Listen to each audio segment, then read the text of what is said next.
here, and then bam, we're done. But let's open with a great start. Let's end it with a good start. But in this whole middle, it just felt all over the place. So I felt very neutral about it. I didn't hate it. I didn't love it. So I say fine. Okay. I'm kind of right. I'm kind of right in the middle. I'm a little closer to Alex at a 7. But I understand both. I gave it as high of a number as I did because I do like what it set up. And a lot of things that it did with some of the characters by the end of this episode. But Becky, I also see your point of view in that there are one or two things in this episode that felt really phoned in. Like they were just trying to be like, okay, we don't know what we were supposed to do with this. So let's just kind of like throw this out there and hope they forget about it by the time we get to the end of the episode. So I'm right around a 7, but I know where I want to start because this is my biggest gripe from this episode. Get it out of the way. Talking about phoning things in. Oh, that was just one of the deads that I put there and let burn. Oh, how? Wave. Like that was such a poor excuse for how she survived being burnt.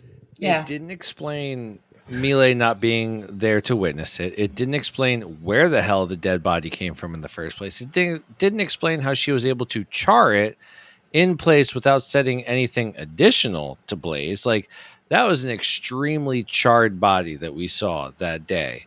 And such lazy, uninspired writing. Like, you're right. It was a hand wave, and it was, what are we doing? Well, not only that, but when Millie is looking at her, she is on fire. Yes, she is on fire, more so than just a little bit of a neck burn. So yeah, she looked way too good. It's lazy. It feels so lazy, and it feels cheap, and it feels like it diminishes us as an audience. And that is probably my number one gripe with how this season has ended, was the reintroduction of the Dama. And I don't even know why they played that card. That sloppy writing, sloppy, shoddy writing for sure. I don't think it was necessary to bring her back. Whole thing could have happened. Because the big end result was Herschel's conversation with Maggie, which was a great conversation. Right. The Dama didn't need to be there to instigate that. I don't know why they bothered with that. Because the shock value wasn't worth it. I don't even think the makeup and her hair or any of that was well done, and it just wasn't necessary. And I just felt like it was, like you said, they phoned it in, but also like, ooh, let's wow everyone and bring the Dama back, when you should have just left well enough alone and had a better episode. Well, I understand what they were going for with her death, with having Millie be the one, the Croat be the one that felt responsible for doing it, getting the separation between him and him breaking off. And like, I get why they were doing that. Well, I get the death, but bringing her back, it wasn't even necessary is what I'm saying. But I mean, even if you wanted to bring her back to be, because I mean, I feel like the Dama is needed for Herschel to be as separated from Maggie as he is now. And because she's still an influence, because otherwise Maggie could have won him back. Herschel still needs a mom. He still needs a mom at the end of the day. Exactly. So, and that's what I mean. Like, if the Dama wasn't there, Maggie probably could have pulled him back a lot easier. But Dama still needed to be there and to be present for that separation to be as strong as it is. My biggest issue is the death itself, in the means that she died. If you really wanted to make us believe that there was a possibility she was dead, and then make us believe again that she could have survived it, you went about it the completely wrong way.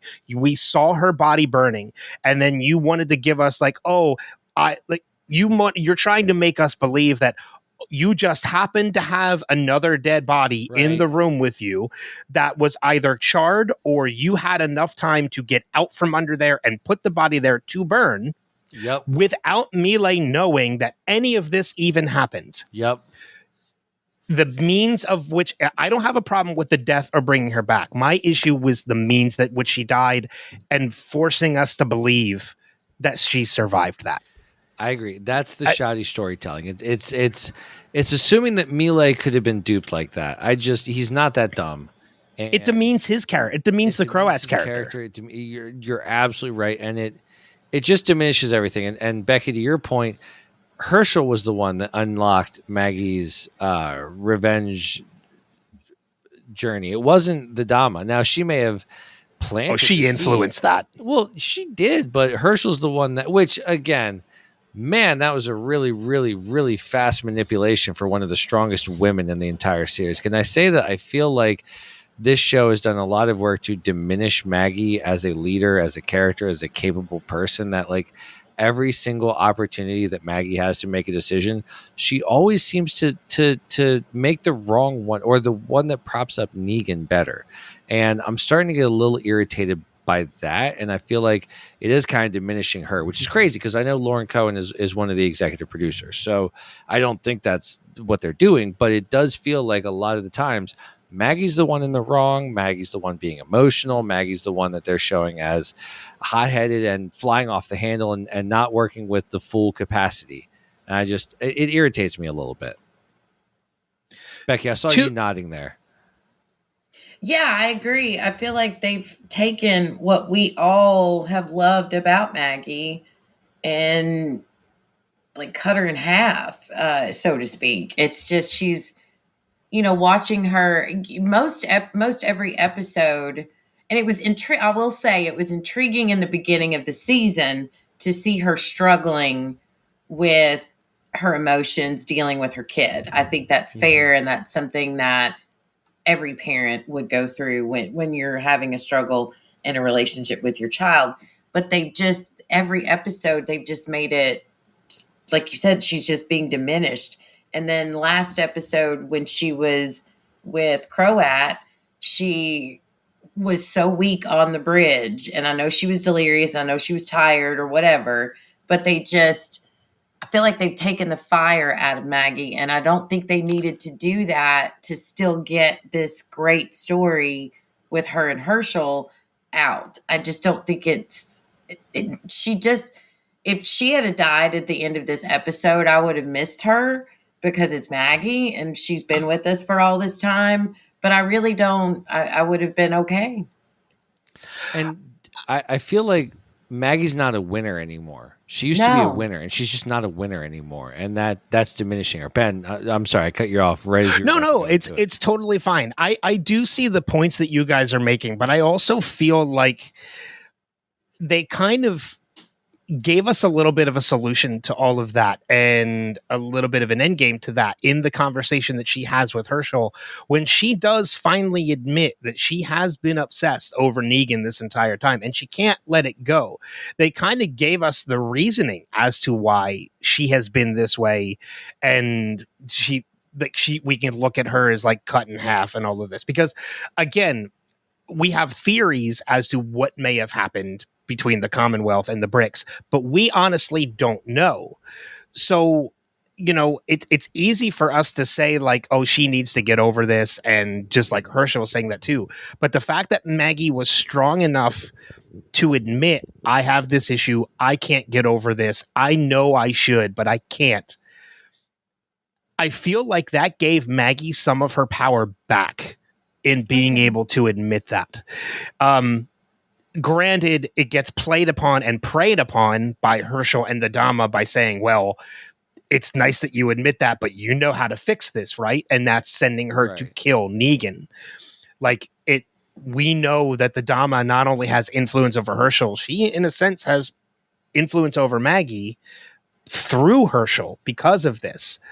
So I do feel like Maggie does get some of her power back in this episode by admitting that she has this issue. And I will flat out admit I was both bracing myself and a little worried that I thought Negan was not going to make it through this episode. I definitely thought Negan was dying. I really thought this was it for Negan. I think if the show had balls, that's what would have happened. That she would have finished Negan off. But because we talked, you guys have talked about it throughout the season, and I I think we even discussed it when I was on the episode, that this show, because of the city that it's in, could go on without Oh, Maggie and Negan. absolutely. Yeah. Easily, So yes. I feel like Absolutely. it's the way viewers are seeing this show and feeling about this show. I feel like they needed to do something big, and they gave us the Dama's death, which I was surprised by, but then they brought her back. It's just getting predictable. Like, I honestly, to sidebar just a second to stay with Maggie and Herschel, when Maggie came back to see Herschel after not killing Negan, the way she barreled into that room, I was like, ooh, she's going to kill Herschel. I was like excited, like something big. Maggie was going to see her kid is gone. There's nothing she would could be do. an avenue. And I'm going to take him out. I like that. I don't know if I would have. I don't know if I would have liked that at all. Like, I felt like that turning Maggie villain, I think would have been that. You're right. That would have been daring. But would she be the villain if she's seeing that her son has lost his humanity, or I don't know, whatever you want to look at it. He's gone crazy. That depends on your views on redemption. I know Herschel's capable of. I would have absolutely viewed Maggie as a villain if that happened, because that would mean that Maggie was giving up.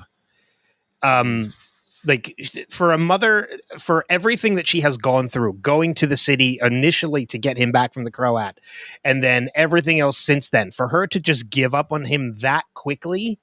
Yeah. Oh, I 100% would have looked at her as a villain if that happened. For sure. I just don't see it as that quickly, given that she realized he was doing bad this season. And like you said, we don't know what has happened between the Commonwealth and New York City. So maybe the next season there could have been a big focus on, I don't know. It's what popped into my head when she barreled into that room. It's like, oh my God, she's going to kill Herschel. And I get that. But to kind of further my point as to why I would have looked at her as a villain for killing Herschel, seriously, like, other than just listening to the influence of another person, what has he done? He's never killed anyone. He's never injured anyone. He couldn't even shoot Negan when he had the opportunity. He's never harmed anyone. All he's doing is listening to someone else. For Maggie to kill Herschel over that, she is 100% the villain. Yeah, that's fair. I guess I'm also picturing Herschel as Norman Bates. And the Dom is really in a chair. I can't. Maybe I'm just one commenter who said the same thing. They left feedback. What a genius! I know. I'm just saying. Like, you have a friend out there, Becky. You've got like Woody. You've got a friend in them. So we got to find their contact info. We'll I'd like to get in touch with them. But I gotta say, I was really intrigued by a lot of this episode, and of all of the plot lines and storylines that were wrapped up, I gotta say, the death of Bruegel, top 10 awesomest death in Walking Dead. Right? Anybody? Amazing. That was so awesome. So first off, we all thought Trojan Horse, the second Bruegel showed up with the statue, right? I have in my notes Trojan statue. Like, we all, and the fact that it's exactly the way it played out at this point, I almost feel like, all right, well, that was too obvious. It was solid to keep the weaponry inside of the statue. It ended up not mattering much. But what did you think of the feast that never was, and that awesome ass scene? That was so. You think that was awesome? Okay, so there are elements of that scene that were awesome, and then there are a couple other elements of that scene that I felt were phoned in, just like other things. Well, sure. I remember watching that scene, I'm like, oh, like, this is shaping up to be Negan's dinner at the sanctuary again. I'm like, but it can't possibly go that easy, because as far as I remember, Pearlie was there to hear that story. So, or was he? I don't remember if he was or not. He might not have been. It was the violinist and the Croat. Okay, but even in my head, I'm like, he can't be repeating his old steps. Like, there's got to be something new to this.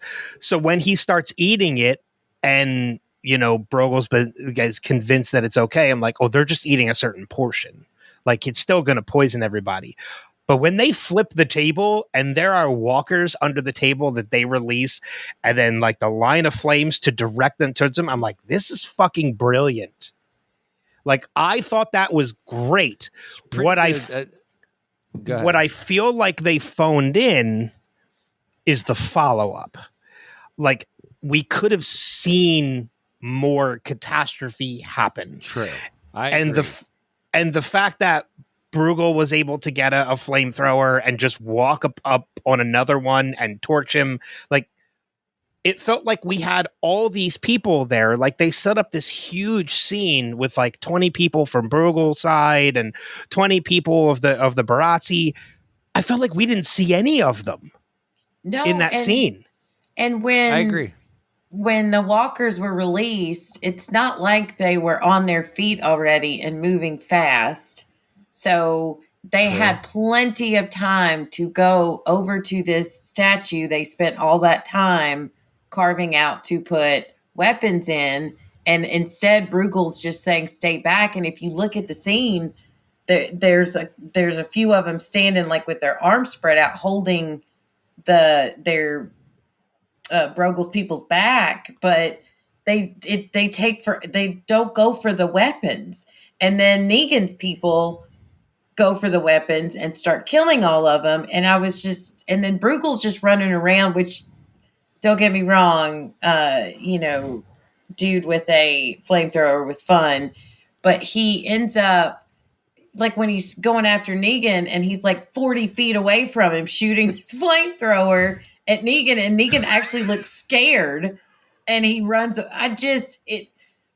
Once they got down into the basement, I was like, okay, this is cool. But from the second they walked in, it felt like, let's cram as much what I assume they thought was action into something, and it did not deliver. To me, it did not deliver at all. I think the idea was there, but you're right. Like I said, the follow-up, the follow-through just was not completely 100%. So, because you're right, because Bruegel was able to, for some reason, he stayed just behind Negan. Like, Negan was able to stay just ahead of that, just a bit outside. Great movie. I couldn't agree more. And to me, it's part of why a lot of folks have an issue with this show. And I'm going to get on a really quick soapbox and just say, guys, this is a campy show. This show is a little silly. It's a little ridiculous. There are some times when you're just going to have to separate your brain from logical thinking and enjoy this silly little spectacle. We're podcasters. We don't do that. I know. I do. God help me, I do. But like, I have learned to just sit back and enjoy the stupid hilarity of this show for what it is. Yes, a lot of it was very contrived, but damned if it didn't look awesome. It was great. But to continue on with it, like you said, Becky, when they get down to the basement and we get to what ultimately leads to Bruegel's death. Like, I will freely admit that I was disappointed to see him go. Yeah. Because Kim Coates chews the scenery like nobody else in the show. And I would have loved to have him continue playing this part, like be the squirmy little guy that gets away in the end to return, like to rebuild his army or whatever. But to see that death, to see him suck on the methane and then just put a fire and see him burn from the inside, I'm like, that was cool as shit. So cool. Really badass. Like, again, to talk about, like, while you got the Rains of Kashmir playing upstairs, downstairs, you have this amazing moment of just fire igniting him from inside and boiling him from the inside. That was so cool. So cool. Yeah.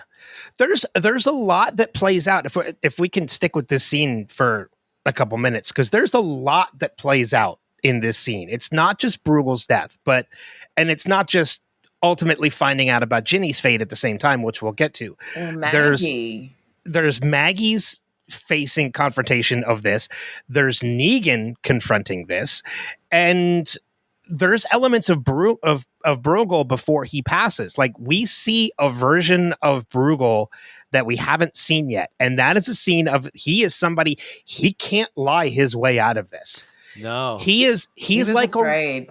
he is literally like a rat in this. He is cornered. When he Yep. is out in the open, he can play his game, he can lie his way out of anything. But when he's cornered, he's a coward. Yep, I Mhm. agree. Instant Trying to hand put it all pointing, on instant Pearly. Yup. Yeah. Yup. And like, come on, that's absolutely asinine. Oh, no, I agree. I don't know. Like, I didn't find it asinine. Like, I found it as such a character trait of his, for him to be someone who, when he's in his element, he can be this charismatic but like swarmy guy. But when you get him cornered, like, he's not all he's cracked up to be. You see how Right. weak he really is. Yes, exactly. He Like, I loses kind that of bravado. enjoyed that. And I would have liked to have seen more of that by giving us more of him in the next season, which unfortunately we're not going to get. Hey, he might be back. There's For all we always know, flashbacks. that was just a fake body that I mean, the somebody Dom is had back, laying and around. somehow Palpatine lived. So anything's possible. But to kind of switch it to Negan for a minute, like, we get the whole eeny, meeny, miny, mo set up again, which many people, I'm sure, look at this and be like, oh, this is old Negan. He's back again. But I kind of didn't see it that way. I didn't either. Because he does I'm going to stick with what I've been saying before, in that he is facing reality of the wrong things he did, and he doesn't want to be that person again. When he does the eeny, meeny, miny, mo, and it lands on Pearly, he doesn't do it. He switches to Bruegel. Yes, he kills him, and yes, he bashes his head, but the bashing of his head, he was already dead at that point. He's finishing Right. him off. Yeah, he won't turn now. And when it comes, right, yeah, it's the what do they call it in Zombie? The double tap right, in Zombieland, and so he can't face being that person again, of just the people who are helpless in front of him and finishing them off that way, because he's not that Negan anymore. Now, yes, there was an opportunity for him to kill Pearly when they were fighting. They were fighting. That was self-defense. It was him. It was one or the other in that point. yes. So I look at that a little bit differently. I feel like I'm taking a majority of the time here. What are you guys' thoughts on all that? No, I agree with you, and I think you bring up a really interesting point of just how it all shaped up and how it all went from there, and kind of not to fast forward too much, but to get to that final triumvirate of heroes that we have of Pearly, Maggie, and Negan, and to talk about where we find Negan in the Eeny, Meeny, Miny, Mo. I hear what you're saying, but I also think he was prepared to kill Pearly, because just last episode, he was telling Benjamin that he needs to kill them all. To protect his people, he needs to kill every last one of them. So I think Negan was coming at it from one direction, Maggie was coming at it from one direction, Pearly was coming at it from one direction, and to everyone's credit, they all dropped their bullshit when they realized the one person they were all at one point or another supposed to take care of, they failed. And the fact that all three of them were there for the reveal that Ginny had turned. Negan failed her first, then Maggie failed her, and lastly Pearly failed her. And I thought that was such a powerful way to bring these three together and to give them that common, like, oh shit, this is so much more than our petty bullshit. There's so much more at stake now. And I'm glad they did that too, because if they hadn't, not that I hated, it was a very sad thing, but I do want to give props to Jeffrey Dean Morgan for some very raw emotional acting when he saw Jenny's arm sticking out. But if they hadn't have done that, and then the three of them ended up together, it would not have, I don't think it would have made sense. But the way you just put it, Alex, was very, very clear that that is their common goal. They failed this person.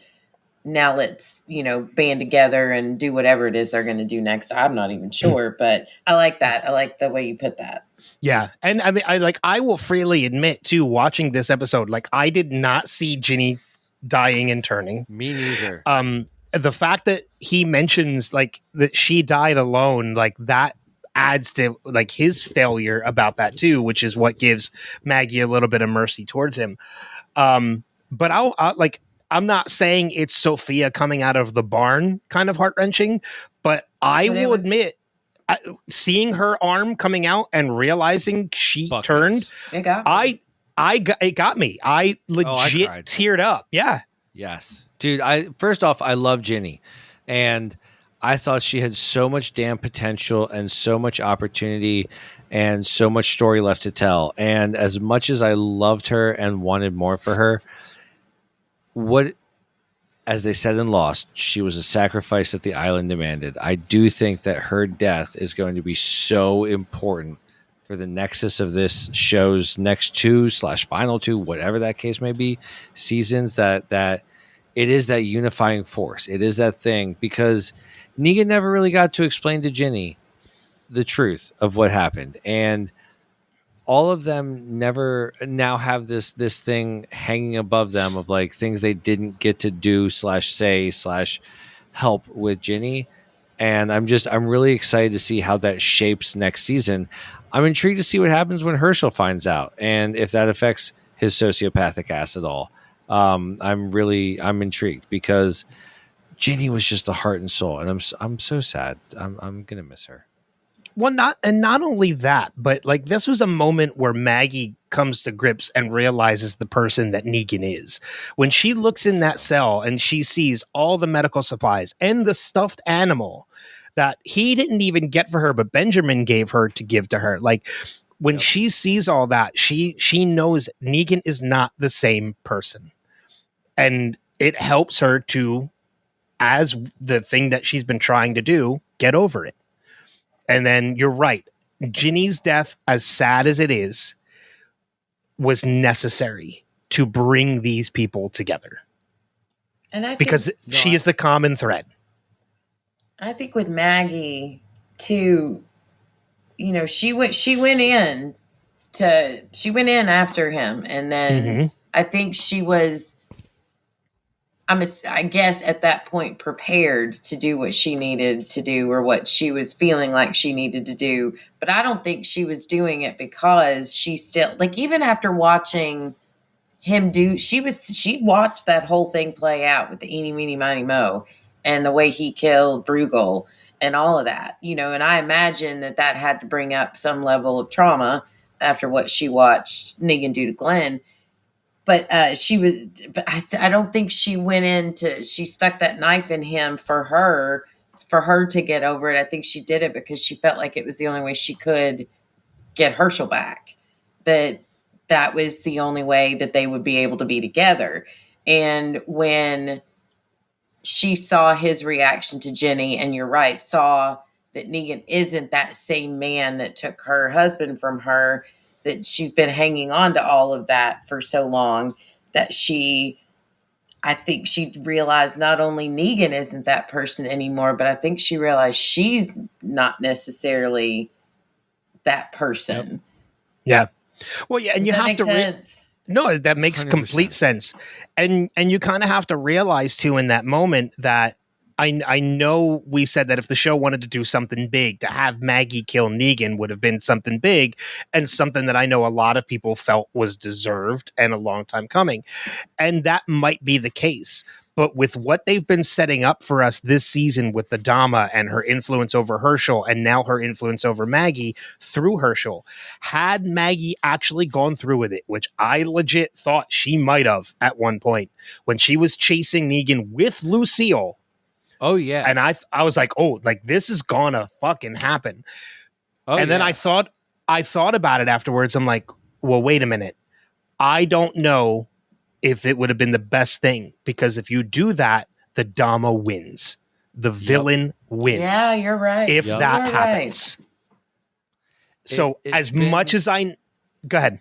it's been fascinating to watch in the last episode Maggie vacillate between ally to murderer of to ally again of Negan, and like such flip-flopping, and I'm not saying I'm exhausted by it, but I am tired by it at times. I hope And- this is the end yeah. of that part. Me I hope too. that Let's it, just from be moving what forward. it is moving forward. Yeah. Well, and I couldn't think agree more. it will be with the setup that they gave us by the end of this, with the three of them being together. We got that great scene with Pearlie in one windowsill, Maggie in the other, and Negan in the middle. Like, and everybody just looking at each other while we have that monologue happening about like choosing which path to take, and they need to do it together. I feel like everything that we got and everything that we have leading up to this, they stripped it back down to the characters that matter. And now they're together. They're a united force. There's no more flip-flopping because now there's a bigger force in play. And that's New Babylon. New Babylon has come to New York City. And I love it, and I'm here for it, and I can't wait to see how the Croat fits in because he's still a wild Right. card. We to didn't play get him at for us. all. Yeah, I none. missed his presence this episode. He better be back. Do we think that Benjamin is full New Babylon or just full No. Survivor? I'm going to do what I have to do to survive. Oh, he's gonna go. He's gonna do and say whatever he needs to do to keep he's his a head on survivor. his All right. shoulders. He's I have Just like that in, Eugene. I have that in my notes He's too. A New Eugene. That's a good comparison, That is actually. brilliant. Eugene, though, that's what he is. Like, he is the motor-mouthed, highly intelligent person that is going to do what he's got to do to survive. Yep. That's my call, I guess.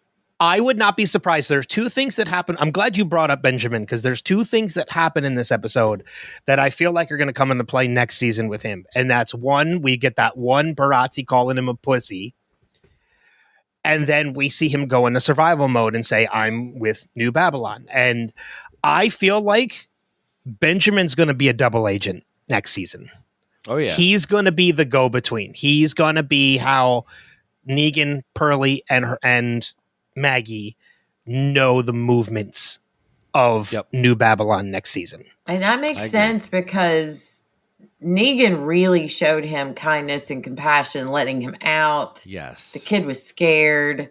Now, gave him every chance to escape. And he was like, if you need to go, go. It's okay. You don't have to be here. So, yeah, I like that. I like that a lot, Ben. And then that one Barazzi woman saying what she said about him, like, I'm like, that just came out of nowhere. Like, that has to mean something. Like, that's him. Yes. He's going to question his own bravery at that point.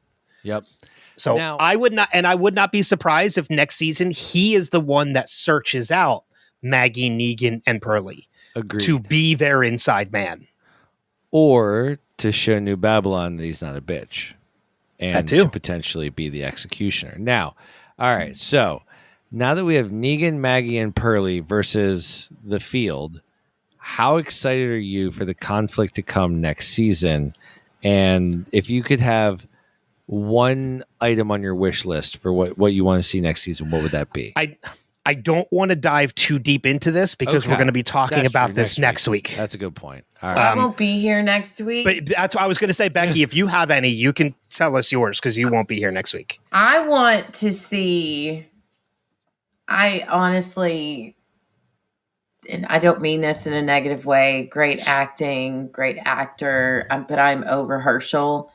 So I don't really care where he fits into the picture, but I want to see the Croat, Negan, Maggie, and Pearlie figure. I want to see some great thing with them at the top of the Empire State or the Statue of Liberty. Statue of Liberty. Yep. I love that.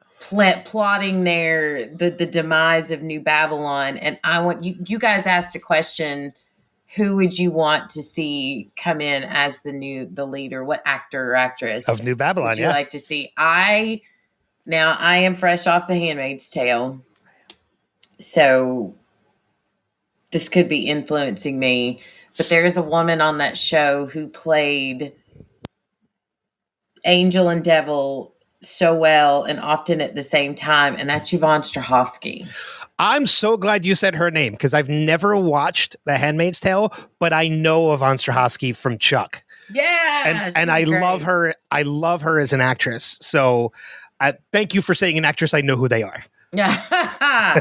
Well, if you ever watch an episode of The Handmaid's Tale, she was so brutal, but so awesome cunning and sweet, and like I love a character that makes me feel complex emotions. And every damn episode she was in, I was like, I love her. I hate her. I feel sorry for her. No, I don't. She deserves everything she gets. And I feel like she would be such an amazing leader because she plays both of those parts so very well. But anyway, that's what I want. I want lots more New York City scenes and skylines and famous buildings and things like that. And I would love to see the Fab Four, I will call them, team up. And so you want to see the Croat join the team? I do. I want him back. I want him back and better than ever. He's got his mom. He said he's hopefully worked through that. And he's a great wild card. Yeah, he is. And I can't wait to see. I want him to pop up somewhere completely random, almost like Maggie and Negan and them are in big trouble. And the Croat's lurking. He's been lurking, right? He's just following everybody around, looking to see what everybody does. He knows the city, and he just pops up and saves the day. And then they all just wreck shit, I guess. I like it. If, with the exception of the Statue of Liberty, which I know we all want to see at some point, and that's the final scene of this episode too, by the way. I did notice that. Is the Statue of Liberty. Yes. With the exception of the Statue of Liberty, what other location in New York would you like to see them visit at some point, Becky? I want to see Shea Stadium. That's Jersey. Okay. Is Shea in New Jersey? No, it is Jersey. Oh. I'm sorry. I don't follow any team that's in Shea Stadium, so. Well, I do. Is Shea Stadium still around? I don't know. Sorry, Citi Field. There you go. Well, Shea Stadium Citi is a Field. parking lot now. It sure is. I saw Bruce and Shea. It was a good time. According to the Walking Dead timeline, would Shea Stadium still exist? Ooh. Because when was Shea Stadium demolished? Oh, you just rocked my world. I, as a Phillies fan, don't care enough about the Mets. I know. To do that research. So I, as a Met fan, would love for you to sit here and humor me for a minute because I already got. You're right. We did take 2 or 3 from your ass this week. So it was demolished in 2008 or in 2009. So Shea Stadium might actually still exist in this universe. Well, isn't that something? And they still haven't produced a playoff champion. God, don't we? Being a Mets fan is kind of like being a Walking Dead fan.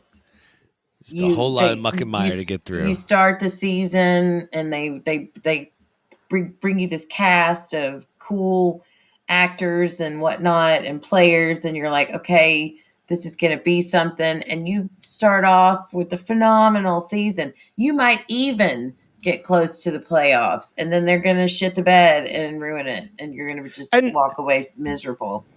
And who said Shea Stadium was in New Jersey? Shea Stadium was in Queens. Was it in Queens? All right, yes. Well, I'm an idiot. Was it Flushing?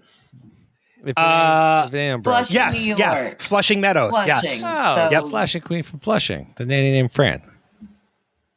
Yeah, I was like, I don't know why did you say New Jersey? I'm like, that confused the hell out of me when you said that. It confused me too. And I'm a Mets fan. Right. Well, how much? Honestly, if you didn't know that. All right. Let's. We're diverging. So, I mean, we've really touched upon almost everything that I have to. I love that the beginning of the episode sets up our main players. We get Maggie, who is waking up in her area. We get Negan, who is with Ginny at the beginning, and we have Pearlie, who was with Brogo at that time. So but he's looking for Ginny. Yes. So we are the beginning of this episode before the opening title. We have set up our 3 main players, which is such a nice little bookend because we see them 3 separate areas in the beginning, to being together as that conglomerate at the end, which I thought was such a nice little way to tie up everything, how they started the episode. I thought it was really solid. And again, I think based on the idea and belief that season 2 was truly about setting up the conflicts to be explored in 3 and 4, it did the job. It stuck the landing, and it has me very excited to come back for season 3 and to see what happens next. If that was their main objective, to make me want more, they nailed it. I do. I want more. Yeah. I will say I came into this ready for this conversation to be a negative Nancy, but I've enjoyed the back and forth and hearing the different opinions. I will raise my 5 to a 6.75. There you go. Okay. All right. We did our jobs. A bit higher. That's You did, yeah. Positivity, you made baby. some points that I didn't think about, but I'm still gonna have my fan fiction where the Dama is dead and Maggie kills Herschel. You know, and he goes crazy, and she has to kill him because he goes Norman Bates. Because he already killed Daryl. No, I get it. Oh, Jesus, man! we need to get together. Tying all these fan theories together, like I love it. we're Like just only killing we off can. the entire OG cast of Walking Dead at this point. Like only we can. I have one final note, and it is posing a question to the two of you, and then I'll turn it over to you two for final notes before we wrap things up. In the first scene with Maggie and the Dama, where they finally meet officially for the first time, Maggie gets the keys out, and she's trying to cut her way free. Dama realizes she has the keys. When she threatens Maggie and says, you know, whatever she says, and Maggie's still cutting the keys, is like clearly just going against her. And then Dama threatens Herschel in that moment is what Maggie stops. My question to you, is Herschel as valuable to her as she claims, or is that just something she told Maggie to get her to stop?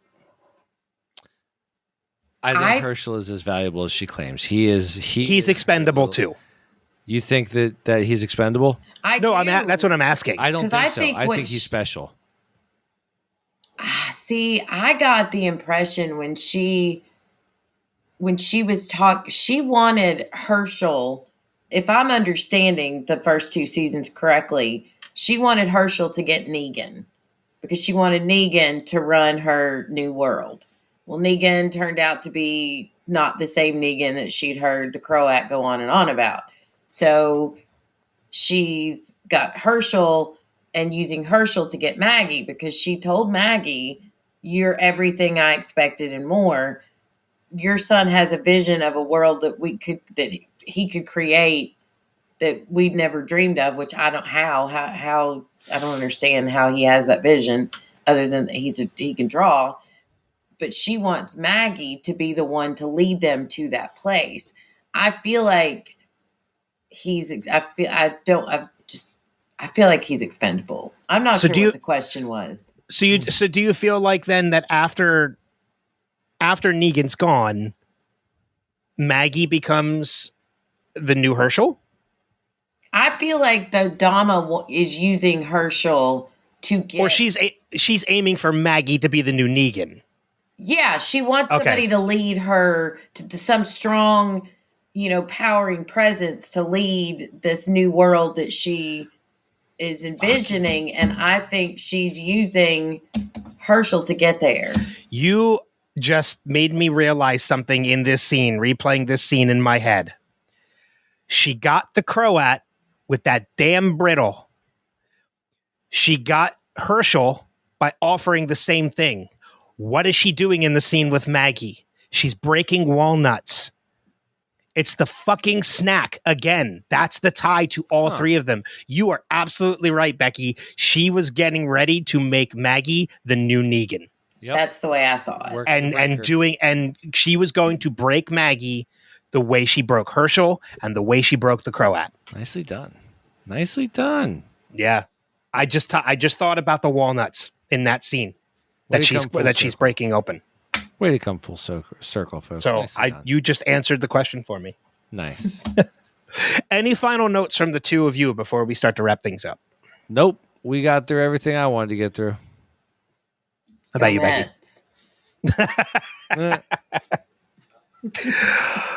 Oh, okay. Well, it's we got through the season finale, and one more episode left to go, and then we'll talk about